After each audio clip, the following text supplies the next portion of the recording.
All right, we'd like to call this meeting of the West Dallas West Milwaukee School District to order, please. If we could please rise for the pledge. And Ms. Klug, would you please lead us? Certainly. I pledge allegiance to the flag of the United States of America and to the republic for which it stands, one nation, under God, indivisible, with liberty and justice for all. Thank you. Suzette, could you do the roll, please? Ms. Klug. Here. Mr. Sikich. Present. Mr. Keller. Here. Mrs. Justa. Here. Mr. Ustra. Here. Mr. Schultz. Present. Mr. Lee. Here. Mr. Bailey. Present. President Emmett. Yes, here. Proper notice of this meeting has been posted in accordance with the open meeting laws of the state of Wisconsin. Do we have any agendas, additions or modifications to tonight's agenda? I have nothing. Okay, board members? All right, we'll go on and move on to public comments. Are there public comments posted? No public comments? All right, we will go on to item 7, our superintendent's report. Great, thank you. 7.1 is the report from West Allis Nathan Hale High School student representatives. So go ahead and share your report with us. Okay. Hi, I'm Nick Powers. I'm a junior at Nathan Hale. I'm Nicole, I'm a senior at Nathan Hale. Okay. First, we have Teacher Appreciation Week. We want to take this opportunity to thank all of our teachers for all that they do each and every day to support us students, our families, the schools, and our district. We have a lot to be proud of here in West Dallas, and it all starts with the outstanding teaching staff that we have. The Nathan Hale PTSA, School Administration, and NHS Student Group had a special week of celebration with a variety of treats each morning and the opportunity to win a variety of gift cards and gift baskets throughout the week, sponsored by the Hale PTSA. Once again, we thank the teachers for all that they do. Academic Awards Night. We are looking forward to recognizing and honoring our Nathan Hale Award winners for the 2018-2019 school year at the upcoming Academic Awards evenings. Students meeting the honor roll GPA requirement or scholarship and special awards criteria have been invited to the celebration. The juniors and seniors will be recognized tomorrow, Tuesday, May 21st. Check-in and dinner from 6 to 6:45 with the awards program immediately following, while the freshmen and sophomores will be recognized on Wednesday, May 22nd, a cake reception only, in the Nathan Hale Gymnasium beginning at 7 p.m. We look forward to this celebration of our students' accomplishments and hope you can attend. Just check in at the table in the comments. Student achievements. Following the district Solana Ensemble, Nathan Hale had a huge amount of musicians qualify for the State Music Solana Ensemble May 4th at Cardinal Stritch University, including 62 events, 9 large ensembles, 9 small ensembles, and 44 solos. Here are the results. A score of 1 is the highest. Then the judges nominate and award exemplary performances that they consider above and beyond expectation. In band, we had 4 solos score a 2, a duet that scored a 1, 3 groups scored a 1, and 1 group scored a 2. In choir, 17 solos scored a 1 and 8 scored a 2. In the women's choir, they scored a 1, and an exemplary soloist winner goes to Connor Morozic. In orchestra, 15 solos scored a 1 and 7 scored a 2. In the duets, 6 scored a 1. And 4 groups scored a 1, with an exemplary nomination going to concert orchestra. Exemplary winners, duet with Aaron Krasovich and Alex Kuda. Moving on to sports, after a slow start to the season, going winless in their first 5 games in the GMC, the Lady Huskies softball team went on a tear, winning 9 of their last 11 games, placing them at 4th place in the Greater Metro Conference, with their first playoff game tomorrow at 4:30 versus Waukesha West. Hale Track competed in the Greater Metro Conference Championships last week with a number of athletes crowned as champions. On the boys' side, congratulations to Tariq Rogers for winning the triple jump and Darius Clark for winning high jump, while on the girls' side, Hannah Cotney won the shot put and the 4x100 meter relay team consisting of Kelly Walk, Serena Pahosky, Abby Stevens, and Alana Patterson also won as well. Regionals is tonight at Kettle Moraine, and sectionals is this Thursday here at the West Allis Complex. Nathan Hale High School has been recognized by U.S. News & World Report on their Best High Schools 2019 list. Of the 517 high schools statewide and over 23,000 reviewed nationally, Nathan Hale ranked 165 in the state and 5,441st, placing us in the top third of all high schools in the state and the top quarter in the nation. According to the U.S. News, Public high schools are ranked on a number of criteria, including college readiness, math and reading proficiency, math and reading performance, underserved student performance, college curriculum breadth, and graduation rate. Also, Nathan Hale was recently recognized by the Wisconsin Advanced Placement Advisory Council as a Level 2 AP Pacesetter school for impressive student AP access and excellence in AP exam scores in the state of Wisconsin for the 2017-2018 school year. As we shared last month, we hosted our 11th annual Safe and Sober Spring Family Night on Monday, April 29th in the Nathan Hale Auditorium. Hale distributed $880 worth of vouchers totaling over 75 families and 200 people in attendance. Well worth the price to keep our kids safe. Which leads us to Prom 2019, which was held this past Saturday at the Harley-Davidson Museum in the Chrome Building with the theme Around the World. It was a fun and memorable evening with over 350 students in attendance. Directed by our Peers with Impact student group, the Hale Impact Day event will take place this Friday, May 24th, and is designed to remind students about the potentially dangerous consequences of distracted driving or driving under the influence, promoting safe and healthy decisions. During the school day on May 24th, a bell will sound at the beginning of each hour over the PA to symbolize the fact that 2 people have died due to impaired or distracted driving. The MT will temporarily remove the students from class. Within minutes, the students will return to class wearing a black t-shirt labeled victim. From that point on, this victim will not speak or interact with other students for the remainder of the school day. Additionally, a lesson will be done during homeroom to help students understand the risks and consequences of impaired driving. A crash vehicle will also be on display near the front of the school for the day. On Sunday, April 28th, Interact Club students braved the wind and snow to support the University of Milwaukee Engineers Without Borders and their Run for Water 5K. Nathan Hale students hung banners, set milestone signs, volunteered as course marshals, and cheered on the runners in a race that supported providing clean water to people in Guatemala. Last month, Nathan Hale Interact and Environmental Clubs celebrated Earth Day at Greenfield Park. Students cleaned and prepped cool waters, set up picnic benches, cleaned litter, and raked leaves. It was a great way to celebrate our planet and community and represent our school. Then, once again, the Hale Interact kids donated time helping Second Harvest at the West Allis Post Office for stamping out hunger. The kids unloaded the mail trucks and then filled the semi-trucks with donated food to feed the community. Hail for Heroes Veteran Support Group conducted a spring bake sale and then took the proceeds and went on a shopping spree for our homeless vets. This was followed up with a great night of bingo calling at the VA hospital. The Peers with Purpose student group went to each district intermediate school during March and April to present on the dangers of alcohol and drug use and making healthy decisions, as well as met with Lane 8th graders on their transition to high school. Multicultural Club is conducting our 3rd annual Culture Day. This year it will be during an extended homeroom on May 30th and May 31st. There will be 15 cultural tables represented by our own students displaying artifacts, clothing, food, and more. There will be a henna activity station as well as a few performances including African and Korean dancing. The best part about this is it is completely free. Multicultural Club representatives had us sign up for anyone interested, and about 250 students will be taking advantage of this opportunity. This event is a demonstration and expression of the different cultures we have in our student body here at Nathan Hale High School as they showcase their cultural talents and pride. Farewell to the class of 2019.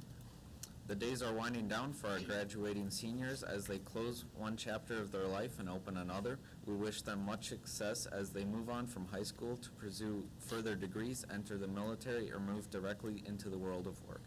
We are looking forward to an exciting culmination to the school year and celebration of their accomplishments.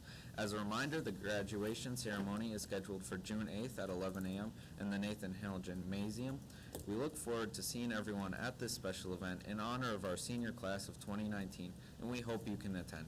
We will have seating reserved for any board members in attendance, as well as reserved parking outside the common entrance. Anna would like to give us an overview of her post-high school plans. After I graduate, I plan on attending UW-Madison and majoring in nursing. Awesome. Cool. Good choice. And that's all we have tonight. Great. Thanks very much, and best of luck to you. Thank you.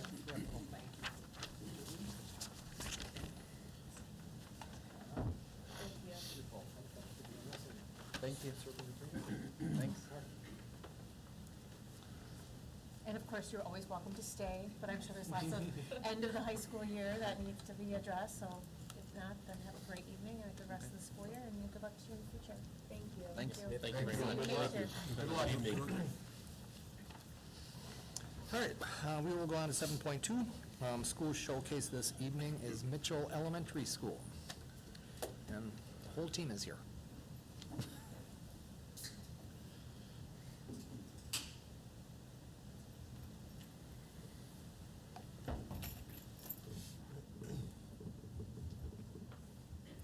Good evening, my name is Phil. I teach 5th grade at General Mitchell. Joining me tonight is Kelly from our 4th grade team. Brittany is here from our innovation coach. Kristen is our deeper learning coach. And then I have Diana, who is part of student services. Tony is our 1st grade teacher. Sarah teaches 2nd grade. And then Sabrina Cairo teaches special education. Tonight, for our 15 minutes, we are going to take a closer look into one aspect of our school, which is going to be project planning. So I basically just teach math in 5th grade at General Mitchell, and I'm a member of the professional learning community, so we do our PLC together for math. And what we have up here and on the screen behind you is a format that we use to plan projects, and it has 5 different components. So basically what we do, we start with like taking a survey with the kids and kind of find out things that they're interested in. That's where we start our project planning. So the example we have, one of the topics that they came up with was sports. After that, we move into the I can statements, which are based off of standards that we come up with, the Common Core standards, and those are like the content that the project will be based around. And then we move into the deliverable, which is basically what the students will be producing to showcase their learning. And then the second to last column where it says resources, that's basically like different things that the students have access to help the content more accessible to them, and also different like links that they can use to guide their research. One challenge that we face at our school is helping, other people understand our planning process. So tonight we're going to run through that with you and how we go about planning these projects. So you get an actual feel of what we do each day and how this works. We're going to practice this together, so be ready. We're going to modify Phil's form just a little bit for sake of time. So here's a more simplified version. So we have our student interests. Our I can statements, which Phil mentioned is part of our GBC and our standards. We'll use, for tonight's purposes, we'll use a few I can statements for math. Then we've got our student interests that will be on the left, which are definitely essential to our student engagement. We usually do surveys to gather their interests, and as teachers, we know too. They love to share. For those, we'll have this list. I'm sure if you have young children or grandchildren, these are things that may look familiar. Lastly, we have the project deliverable section, and as Phil said, this is the product, how they're going to showcase their learning. You know, how do we know that you learned something? And that's designed by combining that interest with one or more I can statements. So what we're actually going to do tonight is you are going to brainstorm with us project deliverables. We're going to have some teachers come around to help each of you out so you can engage in this process with us. So we'll look at it, choose an interest, look at some I can statements, and then brainstorm some deliverables. Okay, we're going to give you guys 7 minutes to kind of brainstorm. Again, we'll have people coming around to help you out, and then we'll go from there. Okay? I'll start the timer. You gotta think intelligently.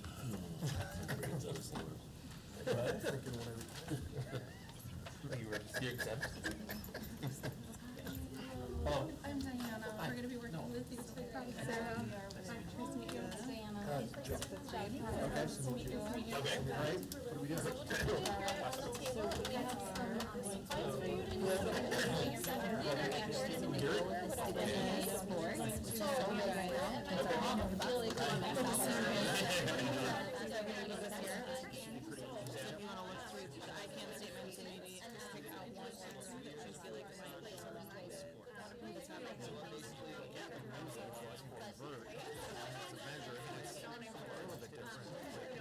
Maybe some ideas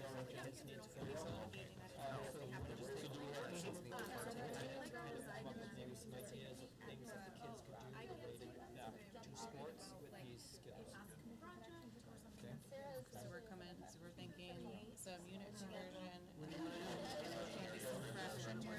So from there, we would go through the students to come up with what Make a model. or take the index 3A. Make a model or play with the first one. Yeah, basketball. That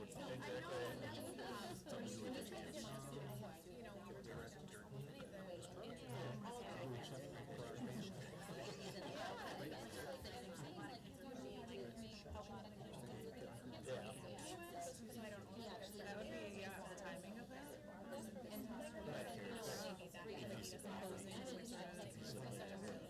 Mix together ingredients. So if they did something in cooking, I would think one of the units of measures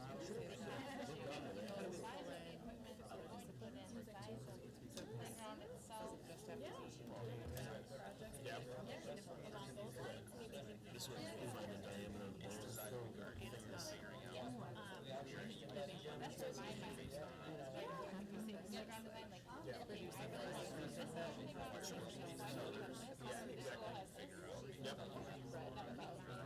so different equipment and items that they should use on that place. Ingredients, recipes are,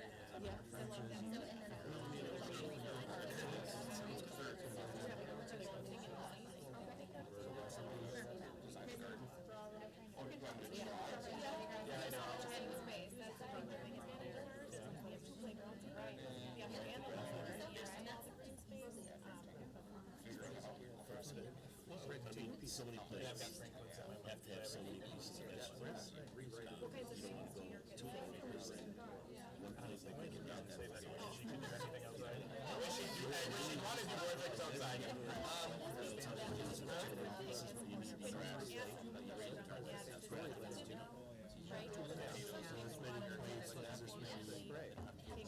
Articles.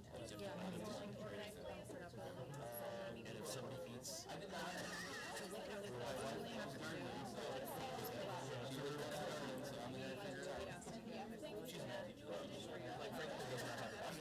They've got a couple basketball that are literally attached to the side of the building, but they don't actually have a basketball team.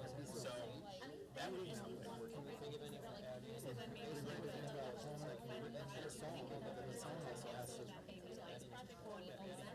Right, and they have to have.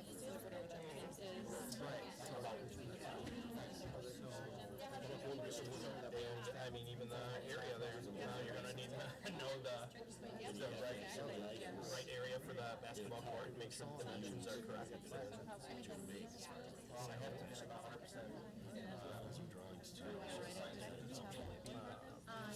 I mean, yeah, they could. that we have it for our little Put together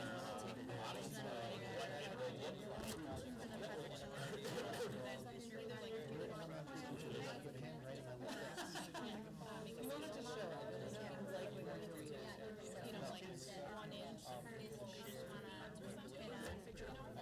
Well, and again, going back to really all of these different kind of stuff, you can even show what percentage or what fraction of the playground would be dedicated to that basketball court as opposed to that other space that you have.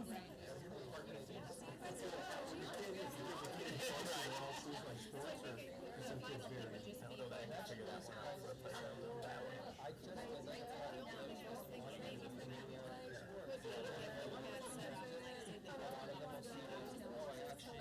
And like have different.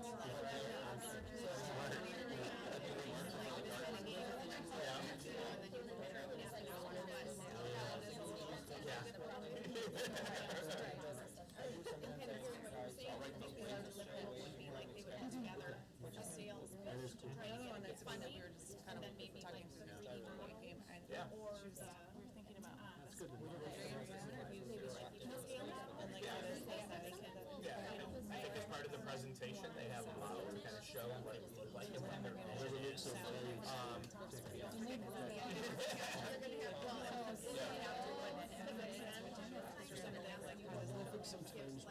Present the project. Because we're actually going to have kids do these projects. So then we're going to have them listen to your message. So like Mr. Berger tomorrow. sales pitch for funding, model. And it's not even just, Yeah,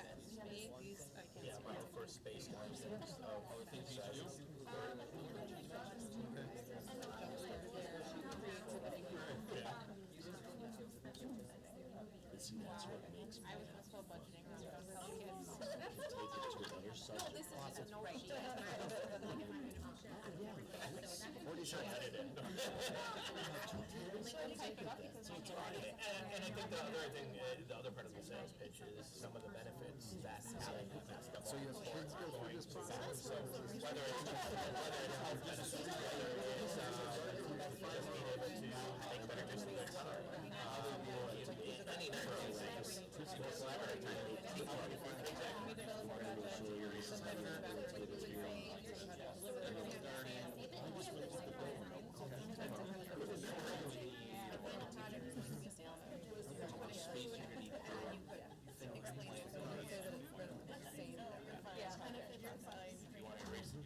Awesome. Okay. Thank you. No, I've never seen one except. Has to stop kids from biting on them. I wanted to see what that's. No, we did.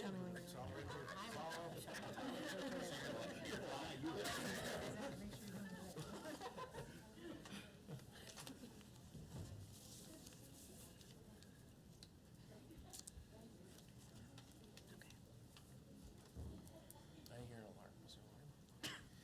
It is.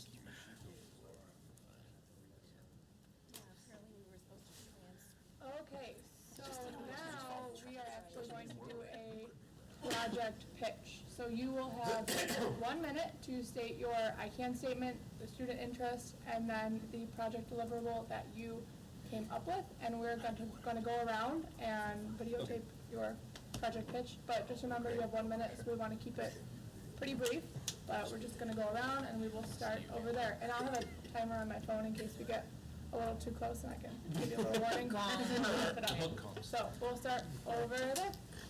Okay, so our category was sports, our interest was sports. Our I can statement was the first one, so can someone read the first one? I can use concrete models or drawings to show how to add and subtract. By the thousands. So we're gonna compare, we're gonna make little models of the Bradley Center with the Bucks going on, and we're gonna make a little model of the Bradley Center, and we're gonna make a model of Fiserv, and we're gonna compare the attendance versus year over year, or we're gonna compare it versus playoffs to regular season, and we're gonna fill in our little models with building blocks and show the difference. So I believe that should be within the thousands, so I think we can make it work. That would be our deliverable. Okay, thank you. Next group. Well, Noah wouldn't let me do sports, so we did gardening, which is like a really dirty subject. Anyway, our interest is gardening. Our can, we use the formula, we can use the formula for finding area and perimeter, because we would need to know distances of our garden, and if it's gonna be a, what do you call it, box garden or raised bed, how much dirt we need to put in there. And then Noah did a fantastic job drawing our wooden garden here with the length and the width and the depth. And then we would have 5 rows of our vegetables and, what am I forgetting? We could figure out, Oh, we can figure it out. based on the vegetable, how much area each vegetable would have to take up for their growing space. And we're done, thank you. Okay, Thank you for coming. thank you. Go We ahead. actually did the chef challenge, and we stole vegetables from their garden. In regards to using concrete models or drawings to show how to add and subtract within 1,000, we're planning a party, and we're using these vegetables to plan how many go to each person and how we can chop things up and divide them amongst all the people at the party. The next one is I can show understanding that a fraction is an equal part or a whole part. Again, we're back to cooking. 5 pieces of garlic, 2 pieces of chives, 8 pieces of broccoli, and et cetera, et cetera. So our next I can statement, I can use the formula for finding area and parameter of a rectangle to solve problems. So, like, we might use it to find a diameter of a bowl or like a platter, something that we have to put the items on. Then our next I can statement, I can convert one unit of measure to another using kilometers, meters, centimeters, millimeters, kilograms, et cetera, ounces, pounds. So we would convert a recipe, so we take ounces and convert it. And then our final one, I can order form ordered pairs of corresponding terms from each pattern and graph them on a coordinate plane. So as we plan items for our party, a plate can contain X number of carrots, or a plate can contain X number of whatever, and kind of graph that to see if we move things around, how the graph will change. Thank you. We did playground design, and we really said kind of every single one could kind of fit our playground design, but the three that we really focused on, I can use the formula for finding area and parameter of a rectangle to solve problems. I can convert from one unit of measure to another using kilometers, meters, centimeters, millimeters, da-da-da-da-da. And I can use concrete models or drawings to show how to add or subtract within 1,000. So I think ultimately what the sales pitch is going to be is they want to potentially have a basketball court on their playground. So obviously the area there is going to be in terms of finding the appropriate measurements for that basketball court. The measurements, kind of the same thing, making sure that you have everything lined up and that the dimensions are correct when you are constructing. They're going to use a model to kind of show what everything's going to look like, and even taking it a step further, kind of showing what percentage or what fraction that basketball court is going to be out of the whole playground. Thank you. Just finished. Okay, we did music creation. The I can show understanding that a fraction is an equal part of a whole. And so we decided with some coaching to do cross-curricular, so to use a piece of reading or a story that the kids were already working through, convert that to a poem, and then set it to music, so it has the kind of same story and tone and music and or mood, right? And then in the music that they write, they have to use whole notes, half notes, quarter notes, so that they're practicing with that I can statement. Thank you. Those are really, really good ideas. So, project planning is a lot of fun, but it starts to make us wonder. It seems really cool, but does it actually work? Student outcomes are what drive our work. So, if we aren't seeing them, then no matter how cool or awesome something is, we need to go back to the drawing board. So, let's look at our student outcomes as of today. Wisconsin Forward scores on the state report card have reached an all-time high, showing that we're exceeding expectations. Panorama indicates that our students have mindsets and beliefs in and of themselves as having unlimited potential, and MAP scores have reached the combined highest as well. So, let's go back to our question. Project planning seems really cool, but does it actually work? Yes, it does, and the outcome data clearly backs that up. These are our bright spots for our school for sure. So let's talk about your projects now. This wasn't only a theoretical exercise to give you a closer look into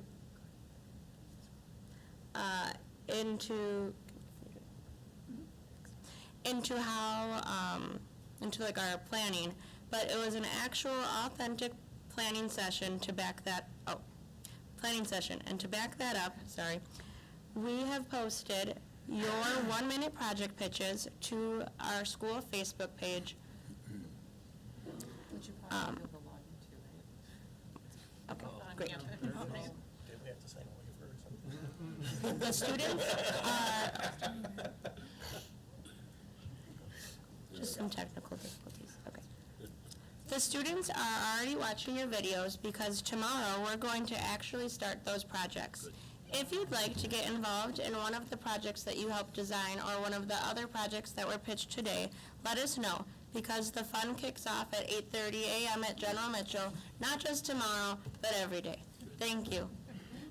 Thank you. Thank you.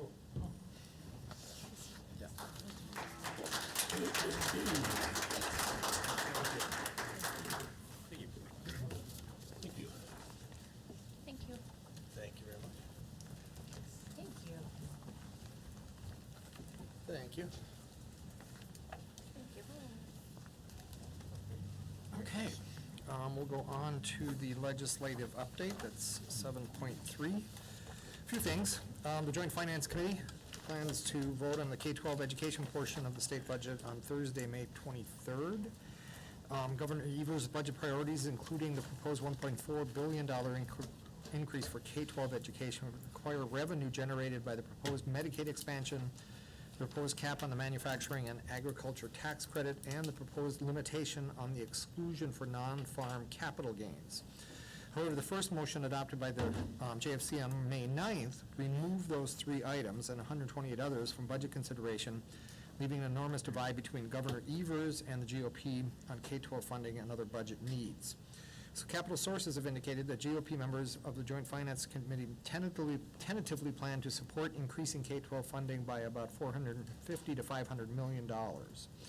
We're hopeful that support will come in the form of $200 per pupil general revenue increase in each of the 2 years, support a substantial increase in funding for special education, and support a substantial increase in funding for school-age mental health. It's important to note this school funding that is, quote, spendable is what we're really advocating for. In recent state budget, policymakers have commonly increased school levy credits or increased general aid with no corresponding revenue limit increase. This action is characterized as school funding in name only. It simply flows to taxpayers as property tax relief, and school districts cannot spend it on the educational needs of children. And the members of the Joint Finance Committee are listed there. In district recognitions, we heard a couple of this, so a little bit of repeating here from the State Solo and Ensemble Festival that was on May 4th. West Allis, West Milwaukee Exemplary Awards for 2019 of 500 recipients statewide. Alexandra Kunda and Aaron Krasovich from Nathan Hale. Connor Mrozek from Nathan Hale, and Cecilia Santiago from West Allis Central. And West Allis, West Milwaukee nominations, Logan Eldred et al., conducted by Kathy Kolb, Ian Hoffman, and Jane Krasovich, Scott Noseworthy, and Cecilia Santiago, the first three from Hale and Cecilia from Central. There's also lots and lots of teachers that will be recognized at our employee recognition event, which will be next week, Tuesday. So I encourage you to come to that. I'm not going to read all those names. And then a couple updates, information items. We had some public comments on May 6th related to music classes, and we looked into this piece, and I just wanted to clarify some things. It's correct that we are down one music teacher. We have one fewer music teachers in the plan for next year compared to this year. And that there's kind of two dynamics. One is a teacher separated from the district this year, and we've kind of adapted and adjusted for this year, so it's not actually, somebody losing their job, but it is a reduction in the number of teacher positions, just like we do with core content, right? We've reduced math and science and social studies and English, so that it makes sense. There's going to be some reduction in music and phy ed. If there's fewer kids, there's fewer kids.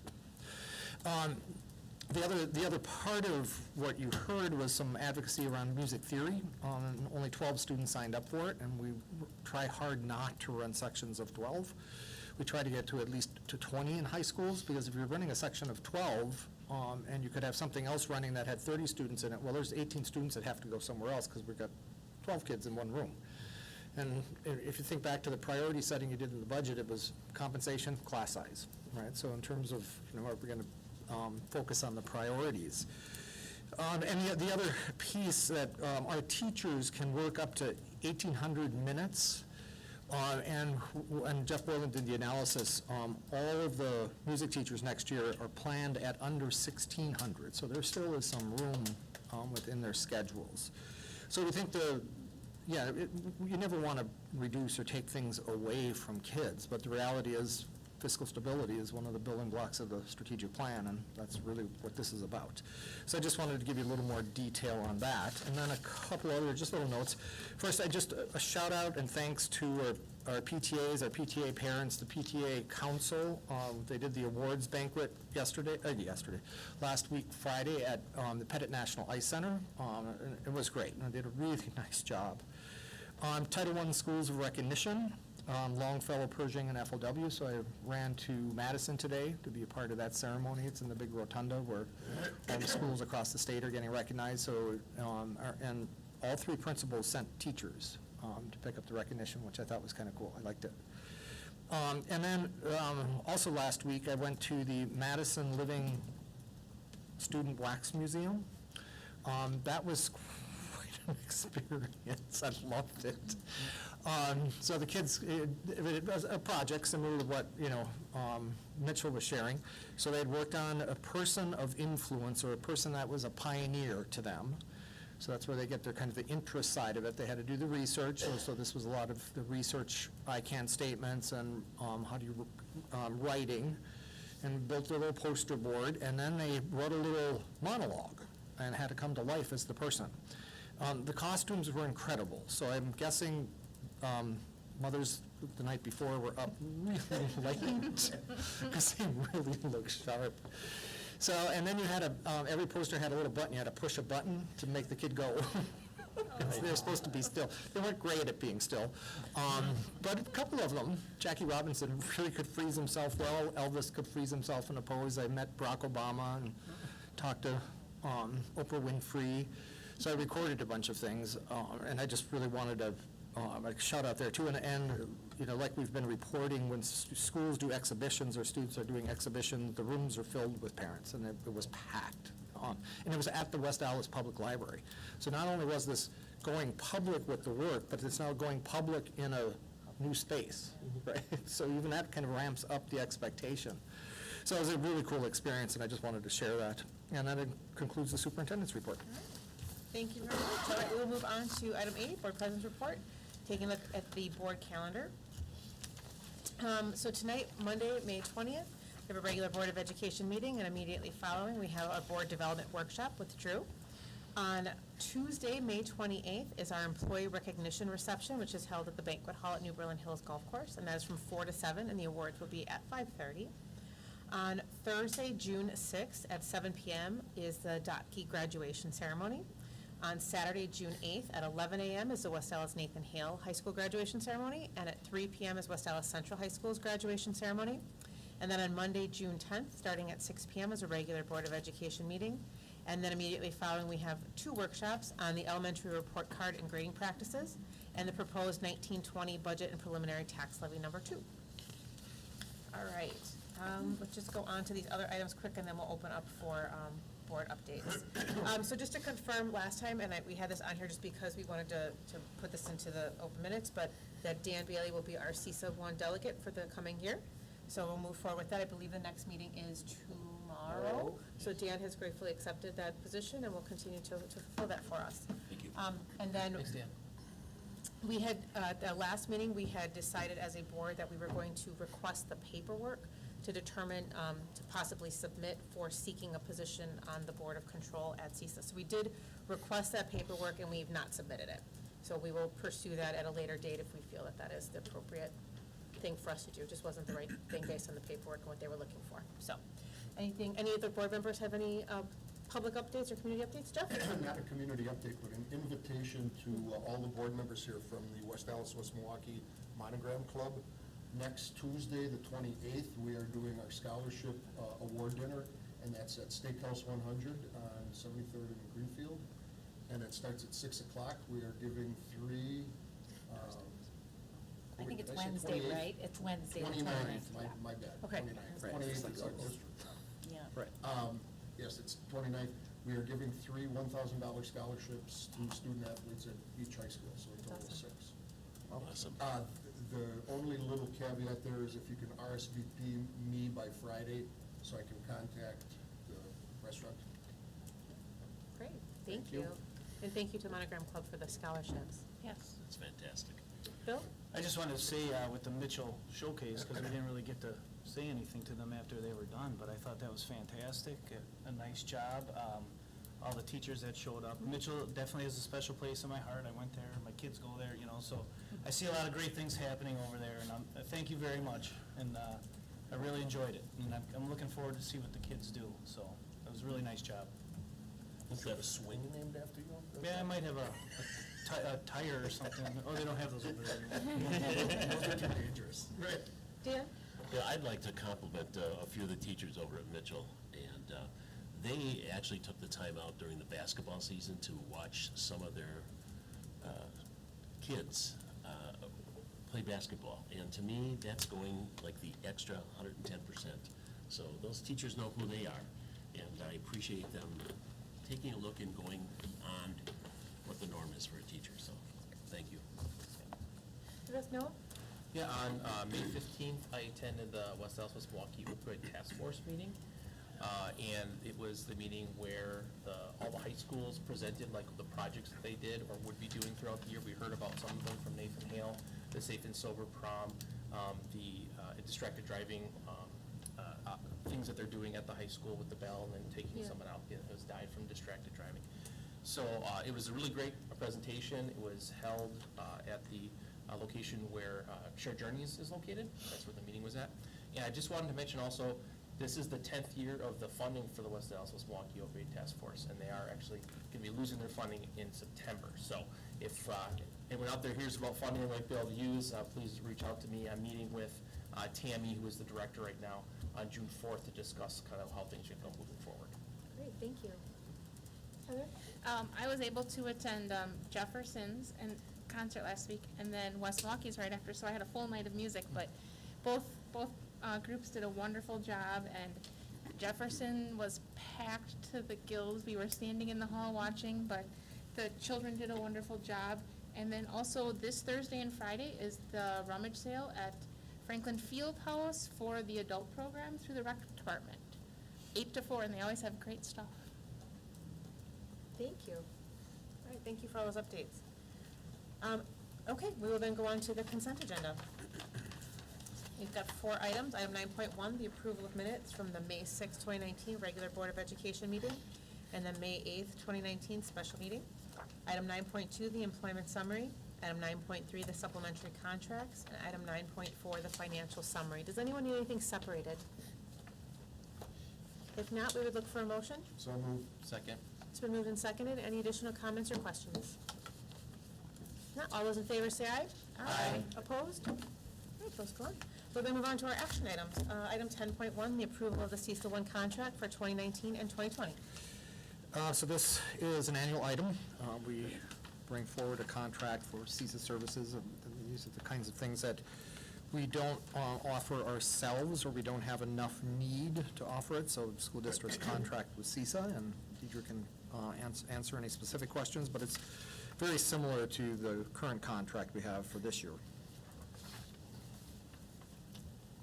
Anyone have any questions for Deidre or Dr. Waxman? No? The only thing that may be an adjustment to us, which we adjust our contract with CISA as we need to, is we have a teacher of the visually impaired who is retiring to go work, resigning to go work as CISA 1 as a consultant, because they are pretty desperate for consultants, but those are also really hard positions to fill, so we might end up consulting with our former employee through CISA 1 to actually do some of the work she does for us now as it goes forward into the wall, or through someone else as they're really looking to expand their network. We'll attempt to fill the position. It's posted already, but that is a very challenging area of licensure to find somebody. So if we can't find somebody, that contract may increase a bit to have either her or somebody else through one of the CISAs or a contract agency work with us for our students who have visual impairments. If that happens, Deidre, would the contract need to come back to us for approval? We've been adding and taking things out of the overall contract, as long as they're not those larger items that go beyond what we need approval for, without adding anything. If we did have to contract for all of those services, it would be a pretty hefty line item. So in that case, we might be bringing that one back. Okay. Any comments or questions? If not, we'd be looking for a motion. Move to approve. Second. Been moved and approved and seconded. Any additional comments or questions? If not, all those in favor say aye. Aye. Opposed? All right, item 10.2 is update to Board Policy 432, Exhibit 1. So Board Policy 432 this is tied to the neighborhood schools implementation plan.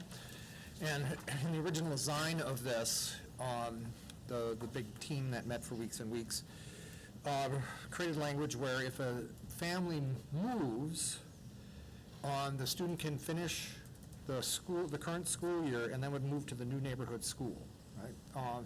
The only exception was an 11th grade student that would be going into 12th grade. So they thought, why disrupt a student in high school that's going to finish high school rather than start at a new high school? So as we've worked through this, we've had a number of transfer requests and appeals related to a student that's going into 5th grade or a student that's going from 7th into 8th grade.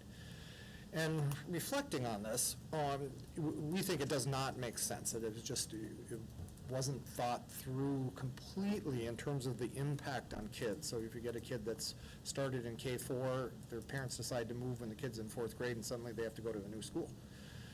That's even, and then the following year, they would go to a new school, right? So you get 2 transitions in a row. So we'd really like the opportunity to change this. We did communicate to the board that we weren't going to be doing current policy updates or changes as we work through Neola, but this one is, time is of the essence here, because we'd really like to kind of go back to families that appealed this year and say, sorry, we rethought this, you can stay in 5th grade. In order to do this in one step, because again, we're just trying to, keep with the calendar, we're hopeful the board will approve it. It would be a motion to approve and a motion to waive Board Policy 151, the second reading, because then we can go right into implementation with this. I don't know if you guys want to add anything. Yeah, I had notes and you covered it all. So I guess the one thing that I'd point out that seems most egregious, I think, to some people, is that a family who moves to a new residence within the district would be allowed 11 months, basically, to stay at their current school. And if you were to move outside of the district, because of the state's tuition waiver process, you could get 17 months, which means that someone who moved out of the city at the appropriate, could get the 5th grade year, or someone who moved within the city, or within the district, would have to move to a new school. And so sometimes you can end up with a situation, well, I thought you said you had to move, to the new school, and they're staying at the same school. And nobody wants to disadvantage residents, and, that was an oversight. Another reason to add on Marty's reasoning. Yep, I forgot that one. Thank you. Sure.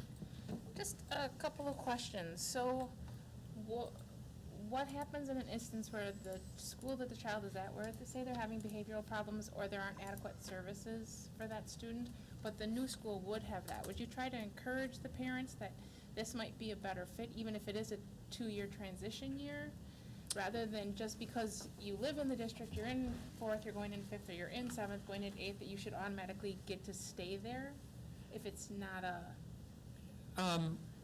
So what happens typically is students that are affected in that way often have IEPs or 504 plans, and those trump, sorry to say, the board policy in terms of where a student is going to go to school.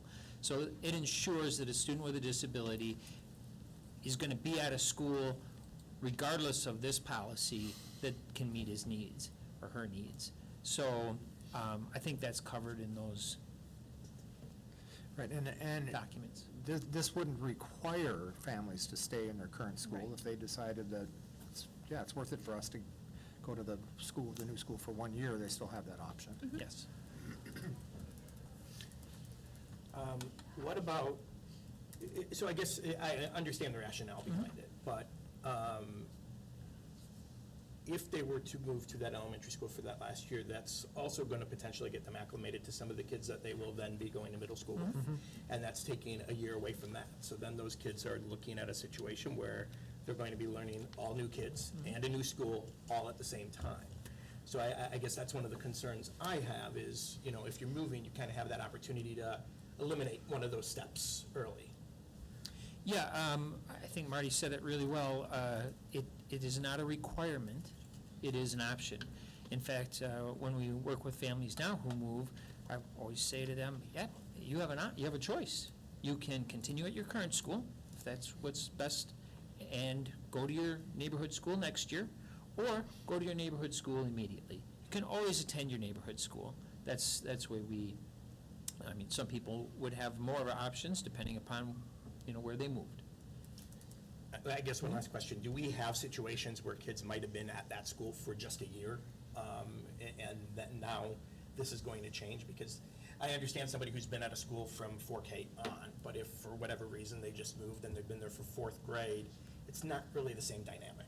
you have a kid who's been there 1 year, they don't really have that attachment or whatever to one school as opposed to another. So I guess, are there situations like that, and are they addressed any differently, or? There would be situations like that from time to time. The change that we're recommending in the policy does not address that kind of situation. My personal feeling is that, those are options that families have. They can choose to stay at their neighborhood school if that's what's best, or go to a current school.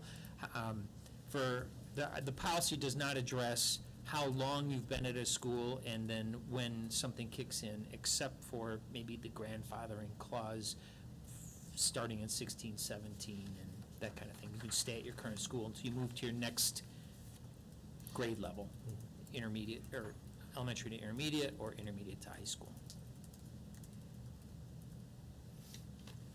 Bottom line, it looks like we're trying to accommodate some special situations that exist. Right. So- Yeah, right. Make it equitable as well, additionally. Jeff? I was just gonna move. I just want to clarify, do we need to have two separate motions, or do we need to, can we include it all in one motion? It can be all in one. Okay, so we need a motion to include both Okay, pieces. I'll move to approve the board update, the board policy 432 Exhibit 1, and also the request to waive the second reading as in policy 151. Second. Been moved and seconded. Any additional comments or questions? If not, all those in favor say aye. Aye. Opposed? All right, we'll move on with that. Thank you. You can go right in on the next one. Okay. I'm not going to try to explain this for you. Yeah, this was. Very good. So, as you know, it's the responsibility of the district to transport students to school if they live more than 2 or more miles from their assigned school. The same also applies to private school students. We're responsible for transporting them in the same way. The only difference is that the private school itself could be as much as 5 miles from the boundary of the district, okay? Other than that, pretty much the same rules. Student lives more than 2 miles, student must reside within the district. We transport kids typically by the school bus, by contracting with a school bus company, or contracting with a parent, or through a district-owned or leased vehicle. Those are the options the state provides us. We typically use buses, and where a bus is provided, then we don't need to contract with parents because the bus is provided. All right. So in preparation for next school year, we wanted to provide some leadership to the private schools that we work with in terms of making sure that we have good contact information, that we are all following the timelines and communicating appropriately. Some of the timelines that they're required to do is submit a map to us annually, and student lists according to particular timelines, so that we know which resident districts will be attending that private school and who we should reach out to and things like that. So they need to follow these timelines. And but frankly, it's been at least 3 years where we haven't had them communicate with us any map information. So we don't have any. I have not been able to discover any maps that have been board approved at any time. So wanted to take an opportunity here to provide some leadership to them and kind of make sure that we're all communicating and we get in a routine of following the annual procedures. And so that's why I'm here tonight, basically. We intend that this process will improve communication with the participating schools, and through that, with the community members that attend those schools. And it also helps with facilitating conversations that we weren't sure about necessarily regarding affiliations, school affiliations. Because say you had school organization A, right? Let's say they had 2 schools in the district, and they would need to divide up the school, and then we would measure the distance to the appropriate, to the closest school, and then we wouldn't necessarily need to provide transportation if the kids were under 2 miles from their closest school. So we weren't necessarily not having these maps and not being 100% sure about these affiliations, we kind of wanted to document that so that we knew what these affiliations were between schools. And another thing that we've been cognizant of is trying to be good stewards of the community's resources. For example, we went through our bus contract. Oh my gosh, that was a bus contract, and in the contract we have it escalates 2% every year. So that's a challenge. We try to keep costs down. We also have declining enrollment. Now, from that, you might expect that costs per student would be going up, but we've been working hard to keep the costs down. In fact, 3 years ago, the cost per student to transport all our regular education students was about $7 per person per day. Okay, it's down to $4.32.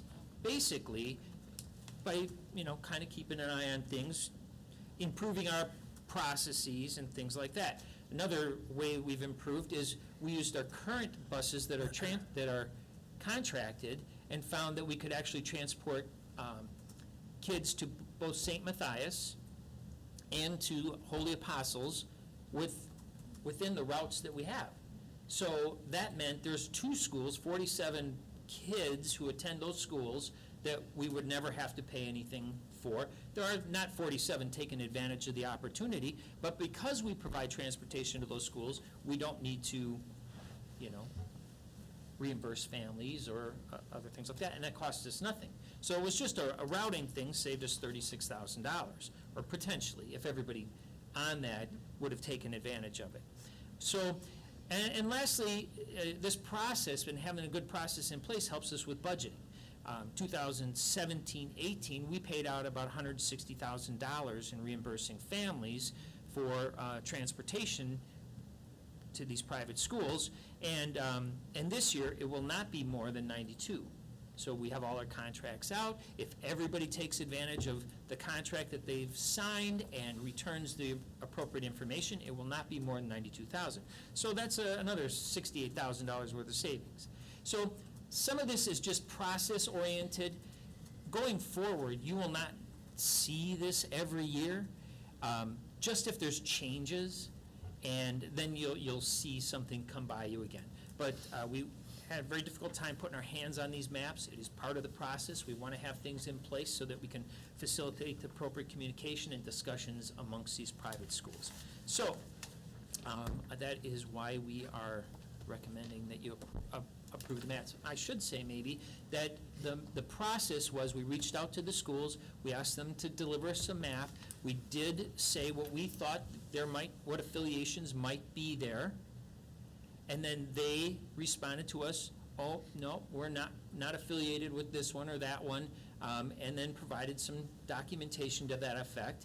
So it did turn out, and that's why it maybe look a little odd on the executive summary there, that all of them are district-wide, which basically means all of them say, we're not affiliated, like 2 Lutheran schools, for example, we're not affiliated, so we're a different type of Lutheranism, and so, well, that seems reasonable. So they each get the entire district.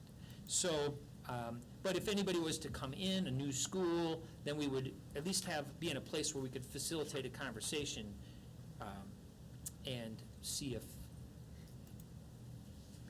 the district should be divided up between 2 affiliated schools, or if they too are a district-wide attendance area. So anyway, we reached out to them, got that information. That's why all of the schools that responded to us say district-wide, because they're not affiliated with one another. And we are recommending that you approve the maps this year. Yeah. So these are just the schools that got back to you. The schools that did not get back to you, what happens with So those? we were persistent. Mm-hmm. Some of the schools didn't get back to us, but we kept calling until they got back to us. If they don't, and it's not our intent to, so these are the schools that we work with. These are the schools that we've had an ongoing relationship with, where parents have reached out to us and said, hey, my kids go to this school, that school. we didn't, beat the bushes for every school under the sun. But if we got a request, then we would initiate the process with that school. So these are the ones we work with and have worked with over the years. You said St. Alphonsus, but they're not on here. I said, did I say Holy Apostles? Holy Apostles. Holy Apostles. St. Matthias. St. Matthias. Did I say so? Holy Apostles isn't Matthias. on here either. Well, Holy Apostles, we run a bus to, and Right. St. Matthias, we run a bus to. St. Matthias, that's a good question. We do have a map for them. And we do for Holy Apostles as well. Not sure why. I apologize for that. Darn it.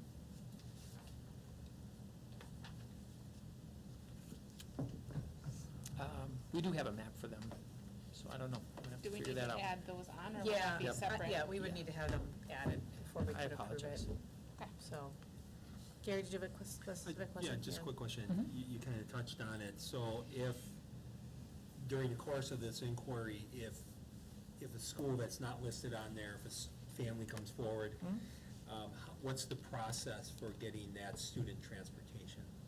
Yeah, so the process is that the school submits a map for the following year by April 1st, and then by May 15th, they submit a list to us of students that we should contact about contracts, and then we contact them, and they have to return a signed contract to us during the course of the year. And then at the end of the year, if they are transporting themselves, we didn't provide transportation another way, and they signed the contract, then they are responsible for providing the appropriate documentation, attendance, because they get paid per day, and then we cut a check, submit it, and reimburse.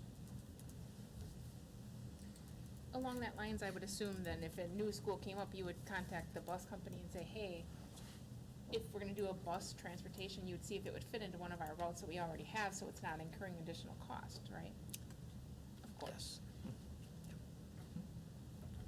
So this is state statute, the requirement and the distance, right? As far as us having to transport our Yes. school kids. And the 5 miles, because the 5 miles is the thing that is the most interesting to me, because ours is 2 miles. You know, we're making and not reimbursing any of our residents for having to transport people more than 2 miles, whereas they get up to 5 miles, even outside the district itself. So that to me is entry number one. I presume the reimbursements on mileage based? No, it's transportation per day, $4.32 per day. So it's just a flat rate? Mhm. So it doesn't matter how many miles they go? Right. Okay, that's good. Does the same rules apply as far as the dangerous crossings goes, as far as determining that 2 mile distance for them? As far as our rules, so like if it's designated by the sheriff's office as a dangerous crossing, then even if you're less than 2 miles, you would qualify for transportation. Does that apply for them as well? I have not dealt with a situation like that. It does, yeah. It does? It does, Okay. thank you. And I had asked you some questions ahead of time about this. You had mentioned that we do get partial reimbursement for this? Yes, the state does reimburse us an amount, and I'm not exactly sure how that's calculated. I'm relatively sure it's not the full amount. So is that the full, do we have any idea what the percentage is? I have to look at the formula, I can't remember what the formula is off the top of my head, but there's some formula where you calculate our total costs, and then it's just a small percentage of that, so it's not nearly 100%. We can look into, we'll look into the formula. Okay. And then the whole voucher system, that comes into play now, that has not ruled into this at all. So like the fact that we might be paying voucher for a student to attend a private school, and on top of having to then pay for them to get to private school, that has not been taken into account at all as far as the state level? No. So I think these are important things for the public to know, that these sort of requirements are placed upon us as a district for students that choose to go not to our district for whatever reason, and we're paying not only for them to get to school, above and beyond what we do for our own residents, but also then paying for them to essentially go to that school as well, outside of using public tax dollars to do that. So I'd be interested in what that reimbursement rate was, and if even getting that reimbursement's worth the cost of submitting the paperwork to do it, as far as staff time on top of it. We'll work on it. Thank you very much. So you would need to table it until the next meeting, or just not have a motion so that it's. So there were two schools that were? Yeah, it looks like St. and Matthias you and could- Holy Apostles. You could make a motion that adds those now. With the so same that To maps. modify it, right. Are we certain there's nothing else missing? Yeah, that's my only question, I yeah. do not believe there's anything else missing.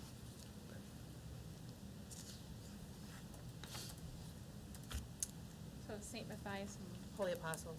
Holy Apostles. but St. Alphonsus is not, we don't have. or We s- have not, Okay.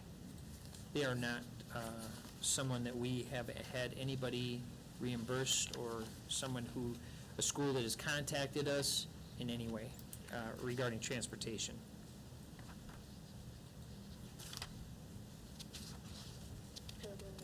I have one more question, I'm sorry. Yes, ma'am? The rate, is that determined every year, the reimbursement Yes. rate? It's determined by the, basically the number of students transported and the costs. So, Is the cost, what is the cost tied to? Is it inflation, what is it? It's all transportation costs, so of our public school students. Oh, so it's based on what we, Yep. so we reimburse whatever our cost is for public schools. Exactly, so there's a DPI worksheet that just walks you through the formula Okay. that we have to use every year. Is it student-based, or so someone's got 3 kids that go to a school, do they get paid 432 times 3, even though they're all transferring? Yep. That makes 0 cents. 0 cents. No sense at all. That Start makes no writing sense. letters. Thanks, sorry. Heather, do you want to look at it? No? Do you want to do it? Sure. Do you have any additional comments or questions beforehand? Okay. I would make a motion to add Holy Apostles and St. Matthias to this list, and then motion to approve. Second that, addition and motion to approve. Okay. So moved and seconded with the 2-school addition. Are there any last questions or comments? If not, all those in favor say aye. Aye. Opposed? All right, that will go forward. And then Jeff, if you could just send us an updated one or. I will. board Thank you. packet for My next week. apologies. We will take a quick 5-minute break for recess as we get ready for board workshop. Thank you, guys.